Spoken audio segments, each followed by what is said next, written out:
Basically गाना आपने बहुत बजता है, आप सभी ने सुना होगा। सुबह सुबह हम लोग के गानों में रोज बजता है और हम उससे इतने ज़्यादा इरिटेट हो गए हैं।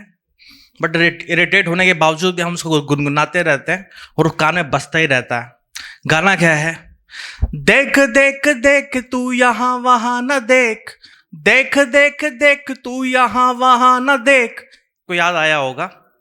तो ये जो गाना है, हमारे मोदी आदरणीय प्रधानमंत्री मोदी जी का बजट कितना ज़्यादा गया गुजरा होगा कि उन्होंने बिल्कुल भी जरूरत नहीं समझी कि जो गाना गली गली में हर रोज़ सुबह बजेगा, उस गाने में थोड़ा सा अगर मॉडिफाई करके किसी सुंदर सी लड़की सुरीली आवाज़ में अगर वो गाना होता तो कैसा होता। तो अगर मान लीजिए हमारी कोई गायिका बहुत बड़ी बॉलीवुड की उसको गाती तो कैसे गाती? देख देख देख तू यहाँ वहाँ न देख, देख देख देख तू यहाँ वहाँ न देख, फैलेगी बीमारी होगा सबका बुरा हाल। गाड़ी वाला आया चलो कचरा निकाल, गाड़ी वाला आया चलो कचरा निकाल।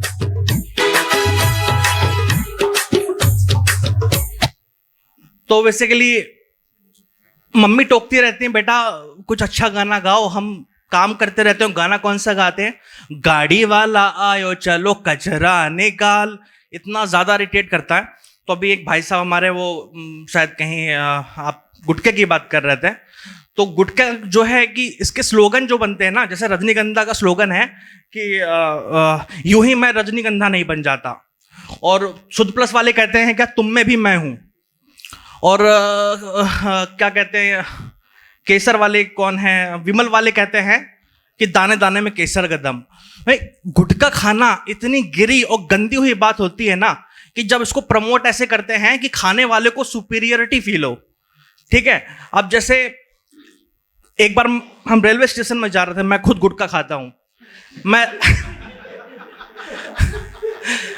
एक बार मैं रेलवे स्टेशन में जा रहा था रजनीगंधा तुलसी खा के, और मैंने पीक मार दी। तो मुझको टीटी ने पकड़ लिया। तो उसने कहा कि 500 रुपये जुर्माना लगेगा। हमने कहा रजनीगंधा थूके हैं, कोई आमली कोई सस्ता गुटखा नहीं खाया है। रजनीगंधा अगर आप खा के जा रहे हैं और आपकी पीक का कोई जुर्माना नहीं ले सकता। इतना महंगा गुटखा आप सोच नहीं सकते। अगर आप देखेंगे उसका प्राइस, जो लोग खाते होंगे वो जानते होंगे, बहुत ज़्यादा है। तो इनके जरा स्लोगन को आप डिटेल में हम एक्सप्लेन करते हैं।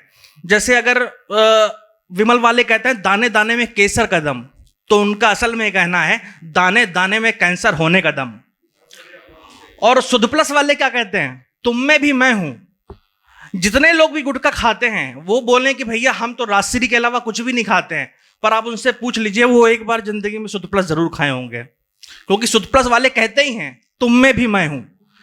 कैंसर आपके अंदर है, पहले से ही कैंसर सेल आपके अंदर विद्यमान है, तुम हमें खाओगे हम एक्टिवेट कर देंगे।